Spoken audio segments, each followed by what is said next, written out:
Bonjour bien-aimés, bienvenue dans votre émission à la lumière des psaumes.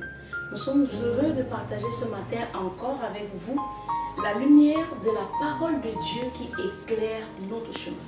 Aujourd'hui, nous sommes intéressés de lire le psaume 14, que nous allons lire au nom du Seigneur Jésus. L'insensé dit en son cœur, il n'y a point de Dieu. Ils se sont corrompus, ils ont commis des actions abominables, il n'en a aucun qui fasse le bien. Bien-aimés, nous avons souvent traversé des choses dont nous ne sommes pas auteurs. Nous venons hériter en naissant dans une famille des malédictions liées aux adorations que nos pères ont vouées aux dieux étrangers. Et lorsque nous nous trouvons sous une telle oppression, Dieu aimerait que nous l'invoquions. Mais ce qui se passe, c'est que la plupart de personnes, parce qu'ils sont ignorants de la parole, ils acceptent cette situation-là et se disent certainement que c'est la volonté de Dieu que je passe par une telle injustice. Bien-aimé, lorsque tu vas lire le psaume 14, tu comprendras que tout ce que Dieu attend, c'est le cri de ton cœur. Dieu aimerait que tu comprennes que cette situation est illégale. Dieu aimerait que tu te lèves en opposition et que tu condamnes les langues qui te condamnent. Souvent, nous croyons que rester dans cette situation de laxisme ou d'acceptation de fatalité, c'est une manière pieuse d'accepter les événements de la vie. Oh que non! Il y a ici un peuple qui se nourrit des larmes, de la vie, de la chair, du peuple élu. Oui, bien-aimé, Dieu n'aimerait pas que tu sois la nourriture des sorciers de ta famille. Dieu n'aimerait pas que tu sois incapable d'accoucher parce que quelqu'un s'est levé dans ta famille et a dit que tu ne porteras pas du fruit. Dieu n'aimerait pas que tu ne sois pas béni parce qu'un certain oncle dans ton village a décidé que les enfants de ta mère n'atteignent pas un certain niveau. Le problème souvent, c'est qu'il n'y a personne qui se lève pour condamner de telles choses. Nous poursuivons notre lecture. L'insensé dit en son cœur, il n'y a point de Dieu. Ils se sont corrompus, ils ont commis des actions abominables.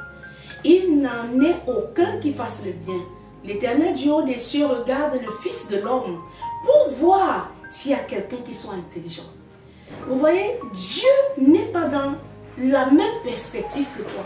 Beaucoup de personnes ont cru que la foi ou alors le fait d'être un chrétien, c'était d'accepter par une fausse humilité certaines situations de la vie et à cause du droit d'aînesse ou alors du respect des aînés de notre famille, on va rester célibataire parce que certaines personnes de notre famille ont décidé de vendre les destinées des enfants qui sont nés sous cette famille-là et nous continuons de vivre de génération en génération sans le revendiquer. Bien-aimé, Dieu attend qu'un seul fils se lève. Dieu est un gentleman. Dieu ne force pas les portes. Il dit qu'il se tient à la porte d'un cœur. Il frappe. Il attend que quelqu'un lui ouvre la porte. Est-ce que tu aimerais être celui-là qui va réécrire l'histoire? Est-ce que tu veux bien te lever pour condamner ces langues parce qu'elles sont illégales et illégitimes dans ta vie? Les usurpateurs, ce sont eux parce qu'ils sont les fils du diable et le diable est le père des menteurs. Dieu veut que quelqu'un s'affirme aujourd'hui, que quelqu'un se rébelle contre cette situation cyclique où les femmes doivent aller en mariage et vivre les mêmes violences. Dieu aimerait qu'une femme se positionne dans la foi et revendique le salut. Et il le dit ici, le roi David. Il dit, l'Éternel du haut des cieux regarde le Fils de l'homme pour voir s'il y a quelqu'un qui soit intelligent. Et d'où vient cette sagesse? La sagesse, ça vient de la connaissance des Saintes Écritures. Je ne peux pas me lever pour revendiquer si je ne connais pas mon identité en Christ. Je ne peux pas me lever si je ne sais pas ce qui annule l'acte dont les ordonnances me condamnent par le lien du sang. Je ne peux pas me lever pour revendiquer mon héritage si je n'ai pas grandi spirituellement. Bien-aimé, le psaume 14 t'invite à la maturité. Le psaume 14 t'invite à une sainte colère pour que tu décides de changer l'histoire de ta famille. Que tu décides d'être ce héros-là qui va amener les exploits de ta famille à une autre dimension. Dieu veut que tu le cherches avec intelligence.